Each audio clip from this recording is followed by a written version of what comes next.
निवेदन है मेरा, मानू हूं आपका, मेरा काम मानो। मैं समय भी खराब नहीं कर रहा हूं, सीधे बिंदुओं पर आ रहा हूं। अभी पिछले 5 महीने से एक घुमंतु नीति का निर्माण हो रहा है, घुमंतु जातियों के नीतियों के ऊपर। मैं अप्रैल महीने में हैदराबाद में हमारी नेशनल कन्वेंशन थी, घुमंतु जातियों के 20 राज्यों के थे।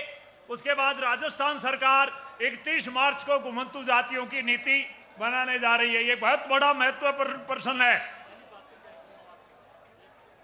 31 तारीख को हो रही है। हमने पूरे देश के कानूनों का अध्ययन किया। केरल राज्य के अंदर घुमंतु जातियों को एट्रोसिटी प्रिवेंशन एक्ट लागू है, हमने भी ये ड्राफ्ट में दिया है। अगर विधि विभाग राजस्थान का उसमें अगर ऑब्जेक्शन नहीं करता है, और आज इस मंच से भी हमारे समाज की तरफ से भी ये मांग हो, केरल राज्य की तरफ पे घुमंतु जातियों को एट्रोसिटी प्रिवेंशन एक्ट दिया जाए। और ये मांग हमारी, एक बार हाथ उठा के या तालियां बजा के कह सकते हैं आप, ये राजस्थान सरकार की मांग। अब मैं दूसरी बात आता हूं। मेरे से पहले 2 वक्ता शायद आरक्षण के बारे में कुछ बोल गए हैं। मित्रों, बिहार की सरकार ने अभी ओबीसी का जनगणना की है, बिहार की सरकार ने, और वहां ओबीसी का आरक्षण 61% होने जा रहा है, 61%। वहां ओबीसी की जनगणना कितनी हुई है? 61%। जनगणना हमारा संवैधानिक अधिकार है और नीतिगत और नैतिक अधिकार है। इसकी मांग भी पुरजोर शब्दों में आपको करना चाहिए। अगर जनगणना हो जाती है तो हमारा एमबीसी का आरक्षण 11 से 12% होगा, लाखों नौकरियां हमारे रास्ते खुलते हैं। एक बात, ये नीतिगत जनगणना, ये बहुत महत्वपूर्ण प्रश्न है। इसके बाद मैं आ रहा हूं, हमारी 25 साल से एक मांग थी कि संपूर्ण विश्व में हर वर्ग के लिए, हर प्रोफेशन के लिए वर्ष की आवंटन होता है। तो वर्ष 2026 रेजलैंड एंड पास्चर ईयर संयुक्त राष्ट्र संघ पूरे विश्व में मनाने जा रहा है। उसकी तैयारियां पूरे समाज को, पूरे पशुपालक वर्ग को आज से ही शुरू कर देनी चाहिए। अब इसके बाद में मैं आ जाता हूं मुख्य बात। पिछले 1.5 साल तक हुए, जब दिल्ली में हुए किसान आंदोलन के बाद माननीय केंद्र सरकार ने, हाँ साहब सुनिए, केंद्र सरकार ने एक एमएसपी की कमेटी घोषित की है।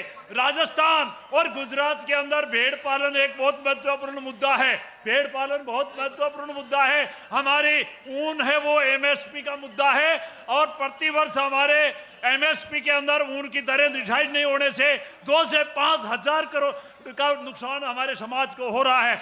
इसके लिए गुजरात से संबंधित और राजस्थान से संबंधित जो सामाजिक कार्यकर्ता हैं, उनकी एक दायित्व बनता है कि वो केंद्र सरकार की एमएसपी कमेटी के सामने अपना मजबूत पक्ष रखें, जिससे हमारे भेड़ पालक भाइयों का फायदा हो। इसके बाद में मैं एक मुख्य बात पर और आ रहा हूं। मुद्दे हैं, मैं मुद्दों से नहीं भटक रहा हूं, मुद्दों पर ही बोल रहा हूं। एक थोड़ा संक्षिप्त करो मामा जी। हाँ, संक्षिप्त ही कर रहा हूं साहब। अब मैं मुख्य मुद्दे के ऊपर आता है। घुमंतु हो गया, ऊंट के ऊपर अभी हमने घुमंतु नीति में दिए। पिछले 2015 में ऊंट का एक कानून बना, ऊंट के ऊपर स्लॉटिंग, सेल, माइग्रेशन और एक्सपोर्ट, ये 4 बैन ऊंट के ऊपर लागू हुए।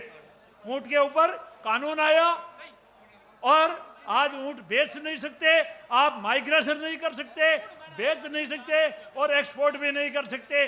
घुमंतु नीति में हमने मांगा है कि इसमें से सेल, माइग्रेशन और एक्सपोर्ट के 3 क्लॉज इसमें से रिपील किए जाए।